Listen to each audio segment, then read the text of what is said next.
And now, it's time for another Dice Tower review with Tom Vasel. Hey folks, I'm Tom Vasel, and today we're taking a look at a game called Lighthouse Run from AMIGO.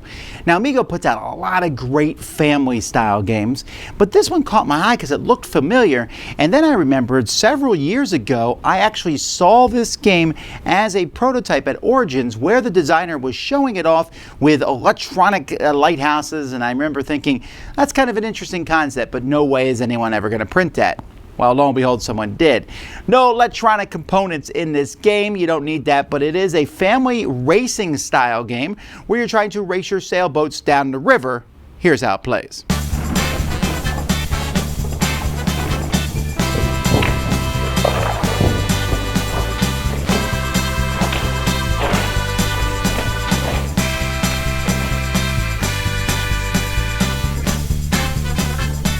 The board is going to be set up with different lighthouses of various colors. Each color is associated with a symbol, like the shrimp here, so you can differentiate between them, placed randomly in the 6 different spots in the board.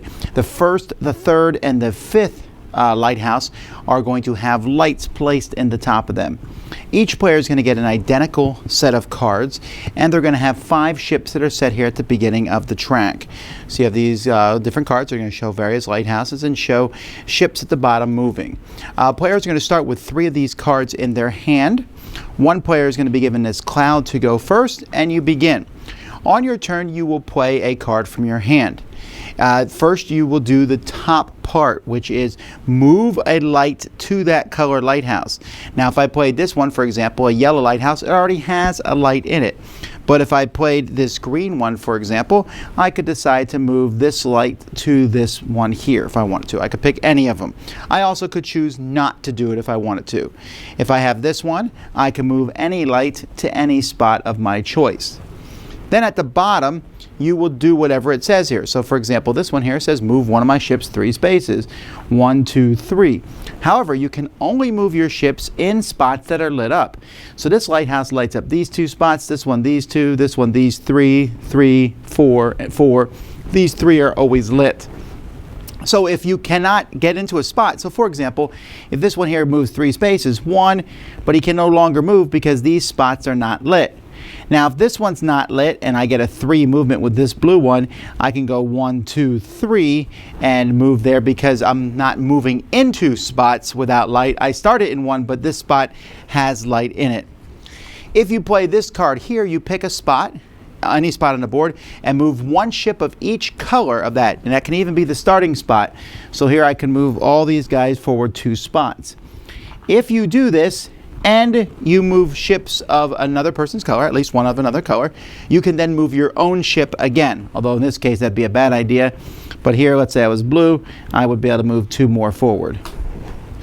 And then finally, you have a couple cards in your deck that show your own ships. This says move a group of your own ships 3 spaces. It can't be the starting spot, so they'd have to be on the board, but maybe here on the board, I can move these forward 3, if of course there was a light here, so 1, 2, 3, moving them all together. That's it.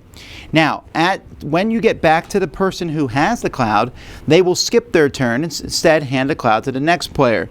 And this cloud symbol will move here on the board.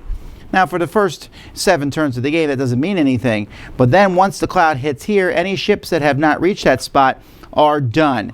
And each time it's going to move to the different clouds. And when it gets here, the game will be over. At the end of the game, you will look at the farthest each ship has gotten.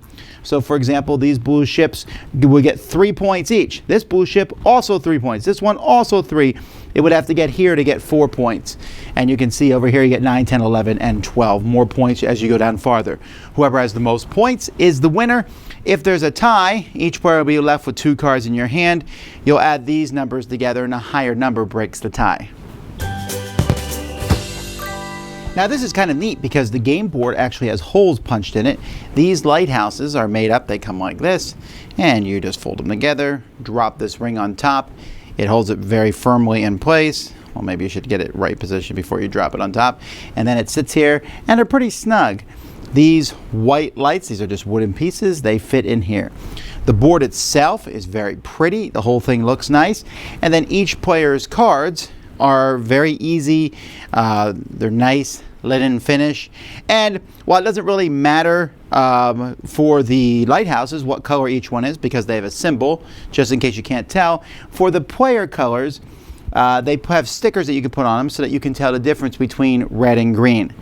I think these stickers are the one ugly part of the game. I don't think they look that great, but if you don't have anyone you're playing with who's colorblind, you don't have to put them on, but you can put them on just to tell the difference between the ships. But really, what a gorgeous, nice production. Well, there you have it. That's Lighthouse Run.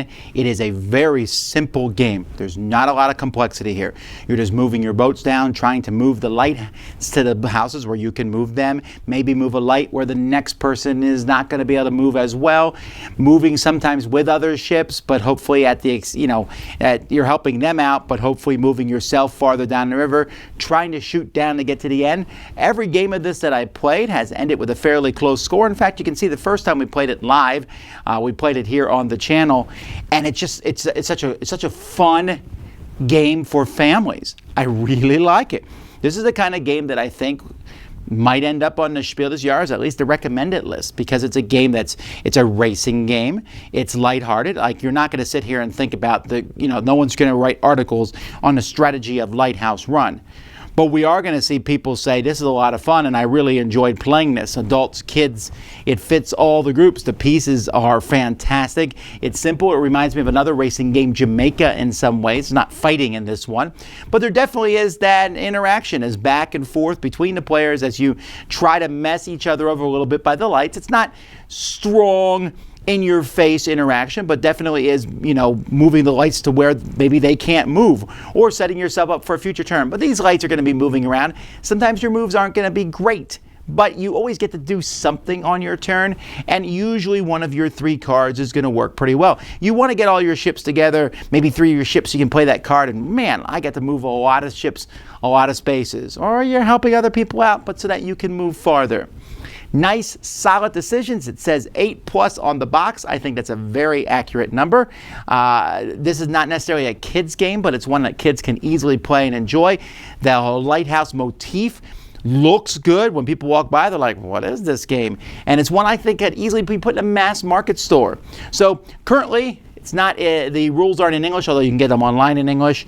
Hopefully we'll see an English version of this come to America, because I think this is one a lot of families would love. I liked it a lot. That's Lighthouse Run. Dice Tower Judgment approved.